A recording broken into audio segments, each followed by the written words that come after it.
के प्राचीन ग्रंथ गरुड़ पुराण, विष्णु पुराण, अग्नि पुराण आदि ग्रंथों में कलयुग का वर्णन किया गया है। कलयुग में स्त्री और पुरुष का व्यवहार कैसा होगा, इसका विस्तार से वर्णन मिलता है।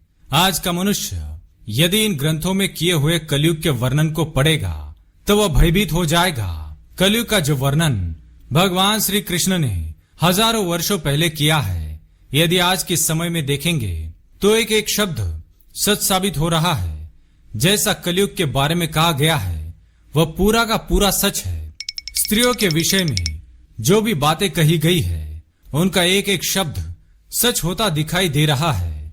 आज हम आपको भगवान श्री कृष्ण द्वारा वर्णित कलयुग के बारे में बताने जा रहे हैं। गरुड़ जी द्वारा पूछे जाने पर भगवान श्री कृष्ण ने उन्हें कलयुग की भयावहता का वर्णन किया है। श्री कृष्ण कहते हैं, सतयुग, त्रेता युग, द्वापर युग और कलयुग, ये 4 युग है। इन चारों युगों में कलयुग सबसे छोटा और सबसे भयंकर है। कलयुग ही सबसे दुखदायक है। कलयुग में पाप जब उसके अंतिम चरम पर होगा, धर्म का संपूर्ण नाश हो जाएगा, तभी भयंकर प्रलय से इस सृष्टि का विनाश होगा। भगवान श्री कृष्ण ने कलयुग में स्त्री और पुरुष कैसे होंगे, उनके कर्म कैसे होंगे, उनका व्यवहार एवं स्वभाव कैसा होगा, इसके बारे में बताया है। आइए आपको संक्षिप्त में बताते हैं पुराणों में कलयुग का वर्णन किस प्रकार से किया है। सबसे पहली बात, बलवान पुरुष ही सबका स्वामी होगा। गरुड़ पुराण के अनुसार चाहे वह किसी भी कुल में जन्मा क्यों न हो, जो बलवान होगा वही सभी का स्वामी होगा। वह सभी वर्णों से कन्या ग्रहण करेगा। दूसरी बात, कलयुग में जिस भी व्यक्ति के मुख से जो कुछ भी निकल जाएगा उसे ही शास्त्र समझा जाएगा। कलयुग में ढोंग और पाखंड उसके अंतिम चरम पर होगा। इस समय मनुष्य पिशाच, दानव, मुर्दे, मशान, ढोंगियों की पूजा करेंगे, उन्हें ही देवता मानेंगे। उन ढोंगियों को देवताओं के ऊपर स्थान दिया जाएगा अथवा उन्हें देवताओं का अवतार मानकर उनकी पूजा की जाएगी। तीसरी बात, कलयुग में उपवास, व्रत, दान, धर्म, तप आदि प्रकार के कार्य लोग अपनी इच्छा के अनुसार करेंगे। कोई विधि का पालन नहीं करेगा। उपवास एवं व्रत में लोग किसी भी चीज का सेवन करेंगे। चौथी बात, कलयुग में थोड़ा सा ही धन प्राप्त करने पर लोगों को धनवान होने का गर्व हो जाएगा।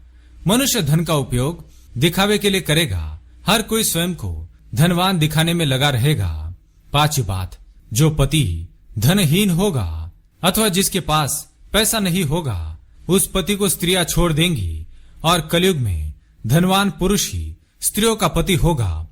जो मनुष्य अधिक धन कमाएगा वही स्त्रियों का स्वामी होगा। छठी बात, कलयुग में मनुष्य केवल दूध के लिए गाय को पालेगा, लेकिन गाय की कभी सेवा एवं पूजा नहीं करेगा। सातवीं बात, कलयुग में मनुष्यों का सारा धन घर बनाने में ही खर्च हो जाएगा। वह दान धर्म कभी नहीं करेगा।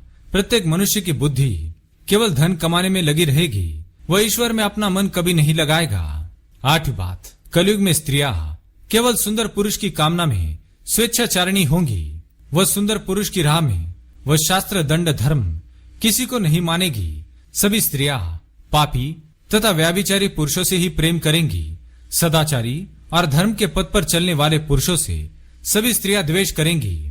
नवी बात, कलयुग में मनुष्य को अन्याय करके धन प्राप्त करने में आनंद महसूस होगा।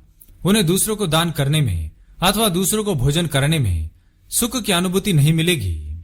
10वीं बात, कलयुग में मनुष्य एक एक दमड़ी के लिए स्वार्थ करेंगे, किसी को एक दमड़ी की भी सहायता नहीं करेंगे। 11वीं बात, कलयुग में लोग बिना स्नान किए भोजन करेंगे। अग्नि देवता एवं अतिथियों का पूजन नहीं करेंगे। कलयुग की स्त्रियां विषयालोलुप, छोटे शरीर वाली, ज्यादा भोजन करने वाली, कम संतान उत्पन्न करने वाली और मंद भाग्या होगी। वे दोनों हाथों से अपने सिर को खुजलाते हुए गुरुजनों एवं पति का अपमान करेगी। कलयुग की महिलाएं अपना ही पेट पालने में तत्पर तथा गंदा रहने वाली, कड़वी वाणी बोलने वाली और झूठ बोलने वाली होगी। कलयुग की स्त्रियां दुराचारी पुरुषों की इच्छा रखने वाली और पराये पुरुषों के साथ स्वच्छंद होकर विहार करेंगी। कलयुग में योग, तपस्या और सात्विक भोजन के अभाव से लोग छोटी आयु में ही मृत्यु को प्राप्त करेंगे। कलयुग का अंत समय निकट आने पर महिलाएं 7-8 वर्ष की आयु में ही गर्भवती बनेगी और 12 वर्ष की आयु में ही उनके बाल पक जाएंगे। कोई भी मनुष्य 20 वर्ष से अधिक जीवित नहीं बच पाएगा। जब अल्पवृष्टि होने लगे, सभी खेत अनाज उत्पन्न नहीं कर पाएंगे, सूर्य अधिक तप्त और उष्ण होंगे, सभी फल रस से रहित होंगे और हर तरफ केवल शमी के पेड़ ही दिखाई देंगे, तो समझ लेना चाहिए कि अब कलयुग का अंत निकट आ चुका है। तो दोस्तों, इस प्रकार से हमारे पुराणों में कलयुग का वर्णन किया है। क्या आपको लगता है आज के समय में बिल्कुल ऐसा ही हो रहा है? तो कमेंट में जय श्री कृष्ण अवश्य लिखें।